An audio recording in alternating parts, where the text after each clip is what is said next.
السلام علیکم ورحمۃ اللہ وبرکاتہ۔ نحمده ونصلي ونسلم على حبیبه الکریم، اما بعد، اعوذ باللہ من الشیطان الرجیم، بسم اللہ الرحمن الرحیم۔ لقد من اللہ علی المؤمنین اذ بعث فیہم رسولا، صدق اللہ العظیم وصدق وبلغ رسوله النبی الامین المتین الکریم، ونحن على ذلك لمن الشاہدین والشاکرین والحمد للہ رب العالمین۔ آئیے حصول برکت و سعادت کے لیے رحمت عالم نور مجسم فخر آدم و بنی آدم حضور احمد مجتبی محمد مصطفیٰ صلی اللہ تعالی علیہ وآلہ وسلم کی بارگاہ گوہر بار میں درود و سلام کا نذرانہ عقیدت پیش کریں۔ سب مل کے پڑھیں، اللہم صلی علی سیدنا و مولانا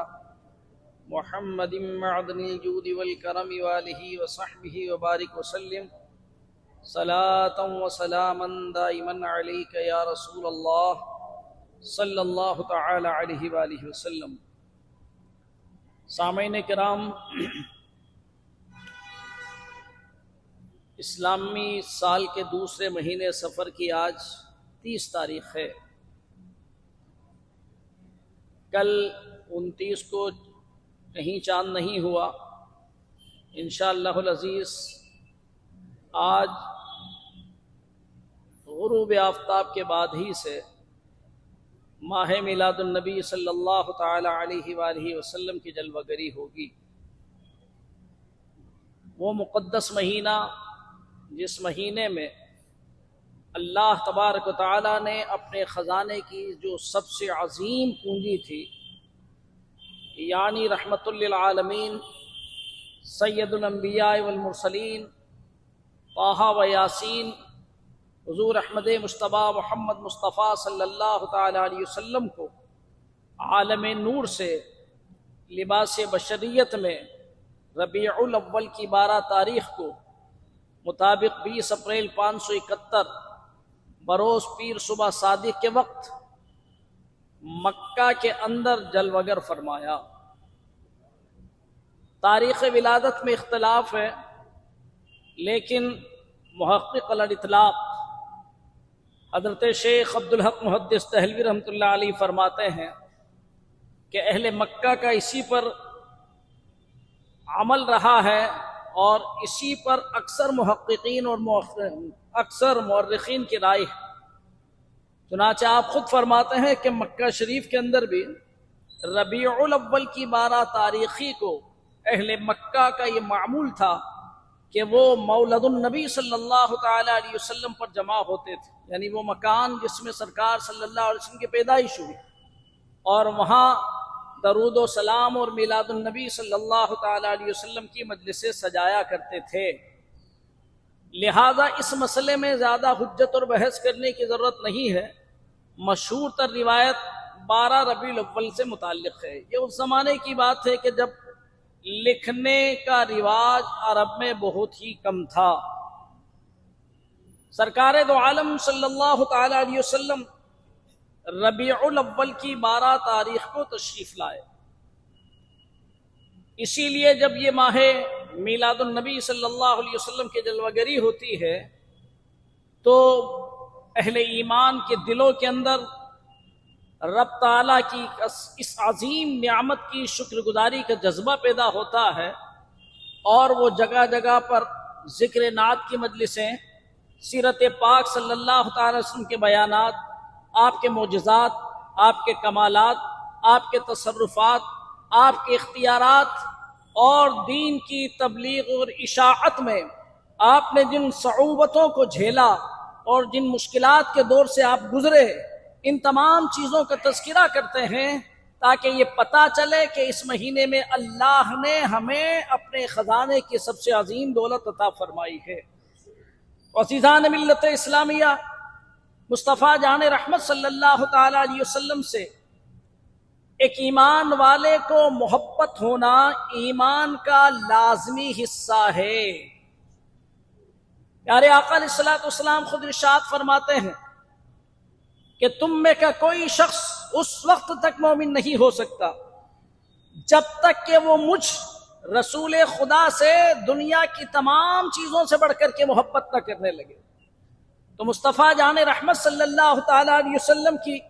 محبت میں مجلسیں سجانا، ان کا ذکر کرنا، خوشی منانا، یہ تمام اس عظیم احسان کی شکر گزاری ہے جو اللہ تبارک و تعالی نے اپنے بندوں پر فرمایا ہے۔ مصطفیٰ جان رحمت صلی اللہ تعالی علیہ وسلم کی سیرت طیبہ سے اہل ایمان کو کتنی دلچسپی تھی اور رہی ہے کہ احادیث کا عظیم ذخیرہ اور سیرت پاک صلی اللہ تعالی علیہ وسلم کے ہزاروں صفحات پر پھیلی ہوئی مصطفیٰ جان رحمت صلی اللہ تعالی علیہ وسلم کی زندگی، یہ اس بات کا ثبوت ہے کہ ایمان والوں نے مصطفیٰ جان رحمت صلی اللہ تعالی علیہ وسلم کی ایک ایک ادا کو، آپ کے ایک ایک فضل و کمال کو، آپ کے خوارق عادات کو، آپ کے معجزات کو، آپ کے تصرفات کو خود نے بھی ملاحظہ فرمایا اور اسے یاد رکھا اور آنے والی نسلوں کے اندر اس کو منتقل کیا۔ عزیزان ملت اسلامیہ، اب غلامی کا تقاضا یہ ہے کہ اپنے آقا کی سیرت کو پڑھیں، غلامی کا تقاضا یہ ہے کہ اپنے آقا کے کردار کا تذکرہ سنیں، پڑھیں، مطالعہ کریں، مجلسیں منعقد کریں جس میں سرکار صلی اللہ تعالی علیہ وسلم کے تصرفات، ان کے اختیارات، ان کے فضائل، ان کے کمالات اور ان کی تعلیمات کا چرچا ہو، تاکہ دلوں میں عشق مصطفیٰ پیدا ہو، اطاعت رسول کا جذبہ پیدا ہو، دلوں میں مصطفیٰ جان رحمت صلی اللہ تعالی علیہ وسلم کی جو محبت ہے اس کے اندر اضافہ ہوتا رہے۔ تو عزیزان اسلام، جب یہ ماہ مبارک آئے تو ہمیں کم از کم اتنا کرنا چاہیے کہ ہم روزانہ سرکار صلی اللہ علیہ وسلم کی بارگاہ میں درود پاک کی ایک تعداد متعین کر لیں کہ اتنا تو ہمیں پڑھنا ہی۔ یوں تو ہر مسلمان کو چلتے پھرتے اٹھتے بیٹھتے درود شریف کثرت سے پڑھنا چاہیے، لیکن جب یہ مہینہ آئے تو آپ کے ذہن و فکر کے اوپر اس کی کیفیات اس طرح سے مرتب ہو کہ سرکار کی محبت میں سرشار ہو کر کے آپ ان کی بارگاہ اقدس میں درود و سلام کے نذرانے کی کثرت بڑھا دیں۔ کم سے کم 12ویں شریف کے صدقے میں کم سے کم 112 مرتبہ، اللہ توفیق دے تو 1200 مرتبہ درود پاک کی اگر تعداد آپ بڑھا دیں گے اور اس کا تذکرہ کریں گے تو انشاءاللہ العزیز، جیسا کہ سرکار صلی اللہ علیہ وسلم فرمایا، اذ یکفی ہمک و یغفر ذنبک، اگر تو کثرت سے درود کرے گا تو وہ تیری ساری پریشانیوں کے لیے یہی ایک وظیفہ کفایت کرے گا اور تیرے گناہوں کی بخشش کے لیے یہی کافی ہوگا۔ تو ایک مزاج تو یہ بنائیں، دوسرا یہ کہ سرکار صلی اللہ علیہ وسلم کی سیرت طیبہ کا مطالعہ کریں۔ سرکار کی سیرت پر کتابیں ہر زبان میں دستیاب ہیں، اردو میں، ہندی میں، انگلش میں، جہاں بھی ہو مستند کتابیں لے کر اس کا مطالعہ کریں۔ ایک عادت بنا لیں کہ ہمیں روزانہ سرکار صلی اللہ علیہ وسلم کی سیرت طیبہ کو پڑھنا، جہاں سرکار صلی اللہ تعالی علیہ وسلم کی ذکر کی مجلسیں ہوں ان مجلسوں میں شرکت کریں اور وہاں سرکار صلی اللہ علیہ وسلم کا ذکر خیر سن کر کے اپنے قلوب کو مصطفیٰ صلی اللہ علیہ وسلم کی عظمت اور محبت سے مالا مال کریں۔ انشاءاللہ العزیز آپ اپنے ذہن و فکر کے اندر ایک ایمان کی تازگی محسوس کریں گے اور اس سے اتباع رسول اور محبت رسول صلی اللہ علیہ وسلم کا جذبہ پیدا ہوگا۔ یہ نہایت افسوس کا مقام ہے کہ آج مسلمان سیرت پاک کے مطالعے سے بہت ہی زیادہ بے بہرا ہوتا چلا جا رہا ہے۔ اگر 100 آدمیوں کو اکٹھا کر کے سرکار صلی اللہ علیہ وسلم کی سیرت طیبہ کے اوپر اگر 10 سوالات کر لیے جائیں تو شاید ان 100 میں سے 5-10 ہی جواب دے پائیں گے، باقی کو کچھ پتہ ہی نہیں۔ عید میلاد النبی صلی اللہ تعالی علیہ وسلم کے جلوس وغیرہ کا چرچا ہر طرف ہے، ہوتا ہے، نکالنا چاہیے، مگر وہ جلوس بھی ایسا ہو کہ جس سے یہ پتہ لگے کہ یہ مصطفیٰ جان رحمت صلی اللہ علیہ وسلم سے محبت کرنے والے اور ان کے جانثار غلام ہیں۔ تو عزیزان ملت اسلامیہ، سرکار صلی اللہ علیہ وسلم کی سیرت طیبہ پر مشتمل درس جیسا کہ ہر سال ہوتا ہے انشاءاللہ عشاء کے بعد روزانہ یہاں ہوا کرے گا۔ ہمارے مسجد کے امام صاحب یا نائب امام صاحب بیان کریں گے، لیکن ہمارا مزاج تو وہی ہے، یہ اتنی دیر چوراہے پہ کھڑے کھڑے باتیں کر لیں گے لیکن یہاں درس و بیان میں نہیں ٹھہریں گے۔ اتنے دیر باہر بیٹھ کر کے گپ شپ کر لیں گے، اور اس گپ شپ میں ہوتا کیا ہے، پھر غیبت آ جاتی ہے، کسی کی چغل خوری آ جاتی ہے، تو اپنے نامہ اعمال کو گناہوں سے بھر لیتے ہیں۔ لیکن نیک ذکر خیر کی مجلس میں بیٹھ کر کے حسنات کا ذخیرہ جمع کرنا اور اعمال کی طرف راغب ہونے کی کوشش کرنا، اس اچھے وصف سے ہم دن بدن دور ہوتے چلے جا رہے ہیں۔ اللہ تبارک و تعالی ہمیں عمل کی توفیق عطا فرمائے۔ سرکار صلی اللہ علیہ وسلم کی سیرت طیبہ پر بیان کرنے کے لیے بڑی مفصل اور طویل مجلسیں چاہیے کہ جن میں اگر روزانہ گھنٹہ 1-1.5 گھنٹہ بھی بیان کیا جائے تب بھی پورا مہینہ گزر جائے، مگر سیرت پاک صلی اللہ تعالی علیہ وسلم کا عنوان ایسا بحر ناپیدا کنار ہے کہ پھر بھی اس کی تکمیل نہیں ہو سکتی۔ لیکن عزیزان ملت اسلامیہ، ایک اجمالی خاکہ ذہن و فکر میں رکھنا چاہیے۔ میں آپ کو اس طرف توجہ دلاتا ہوں تاکہ آنے والے بیانات کو اور آنے والے سیرت پاک کے تذکروں کو آپ حضرات سنیں۔ سرکار صلی اللہ تعالی علیہ وسلم مکہ میں پیدا ہوئے، ربیع الاول کی 12 تاریخ کو پیدا ہوئے، پیر شریف کے دن صبح صادق کے وقت پیدا ہوئے، انگریزی تاریخ یعنی عیسوی سن کے اعتبار سے 20 اپریل 571 عیسوی کے اندر پیدا ہوئے۔ آپ نے 40 برس کی عمر میں نبوت کا اعلان فرمایا، 40 برس کی عمر میں نبوت کا اعلان فرمایا۔ 13 برس تک مکہ میں آپ تبلیغ اسلام فرماتے رہے، اور جو لوگ حلقہ بگوش اسلام ہوئے ان پر اور خود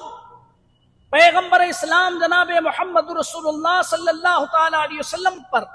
مکہ والوں نے مصائب کے وہ پہاڑ ڈھائے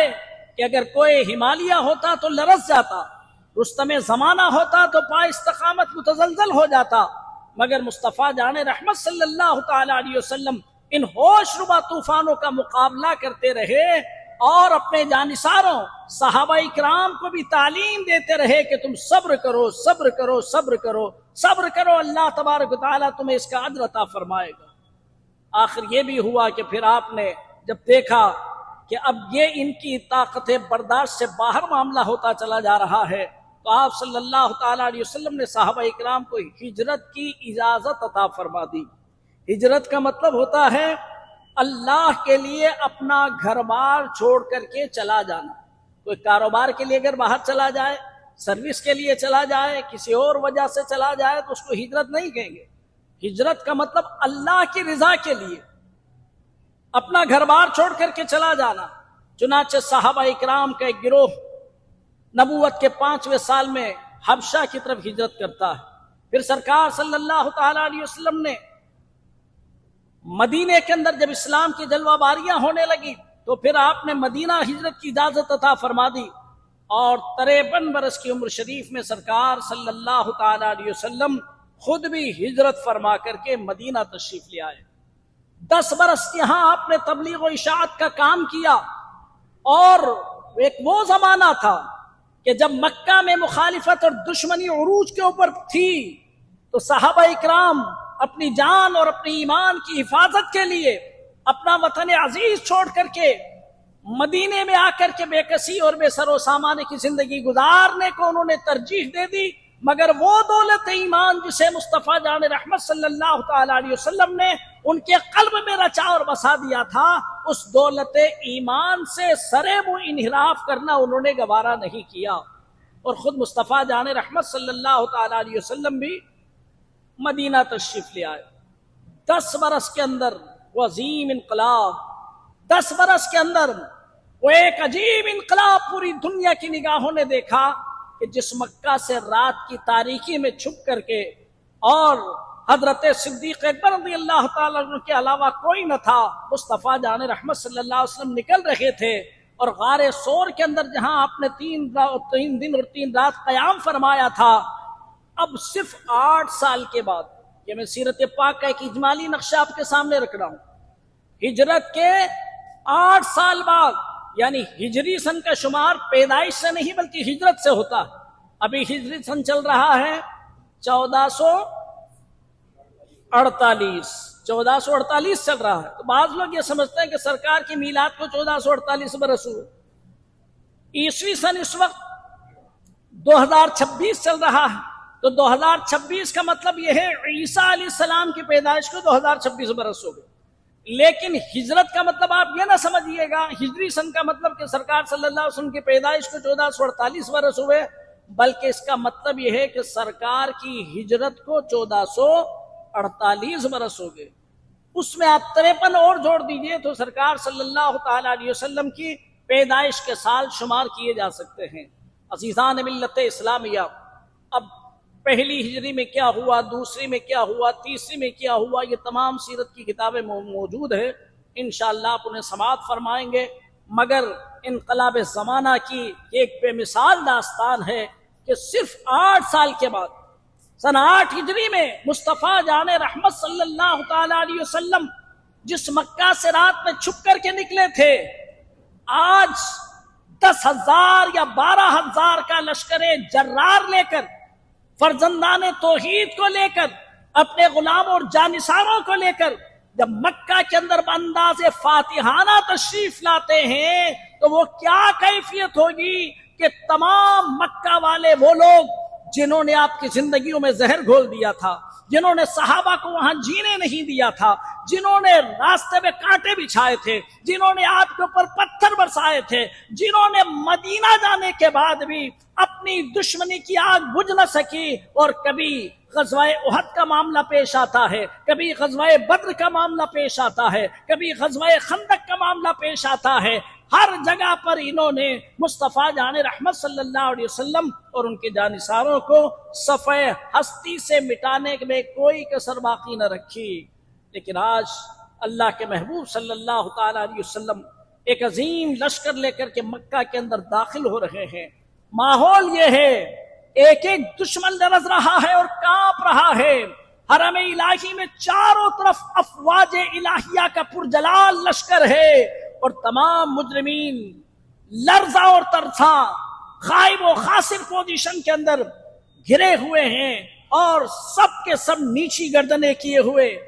سوچ رہے ہیں۔ انہیں زمین سے آسمان تک دھواں نظر آ رہا ہے، اب انہیں ان کی زندگیاں برباد ہوتی نظر آ رہی ہے۔ انہیں یہ لگ رہا تھا کہ اب ہمارے لیے محمد عربی صلی اللہ تعالی علیہ وسلم اب قتل کا حکم دے دیں گے، اب ہمارے جسم کے ٹکڑے کروا دیں گے، ہم ان کی بوٹیاں ہوتے ہوئے اپنی قوم کو اپنی نگاہوں کے سامنے دیکھیں گے۔ ایسے ہی وقت میں مصطفیٰ جان رحمت صلی اللہ تعالی علیہ وسلم جو رحمت للعالمین بن کر کے تشریف لائے، آپ نے فرمایا، اے مکہ والو، بتاؤ میرے بارے میں تمہارا کیا خیال ہے، میرے بارے میں تمہارا کیا خیال ہے، میں تمہارے ساتھ کیا سلوک کرنے والا ہوں، تم کیا سوچ رہے ہو۔ ایسے وقت میں سارے مکہ والوں نے جو خطرناک دشمن تھے اس کہنے لگے، اخ کریم و ابن اخ کریم، آپ ہمارے بھائی ہیں اور ہمارے مہربان بھائی کی اولاد ہے، اس لیے آپ سے ہمیں امید ہے کہ آپ رحم و کرم ہی فرمائیں گے۔ عزیزان ملت اسلامی، آپ سوچو، یہ وہ لوگ تھے جنہوں نے حضرت امیر حمزہ سرکار کی چچا کا کلیجہ چبایا تھا، یہ وہ لوگ ہیں کہ جنہوں نے حضرت بلال رضی اللہ تعالیٰ عنہ کے جسم مقدس کو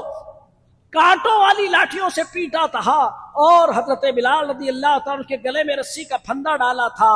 ایک طویل داستان ہے جو انشاءاللہ سیرت پاک کے بیان میں آپ حضرات سماعت فرمائیں گے، مگر مصطفیٰ جان رحمت صلی اللہ تعالی علیہ وسلم ایسے وقت میں فرماتے ہیں، لا تثریب علیکم اليوم فاذهبوا انتم الطلقاء،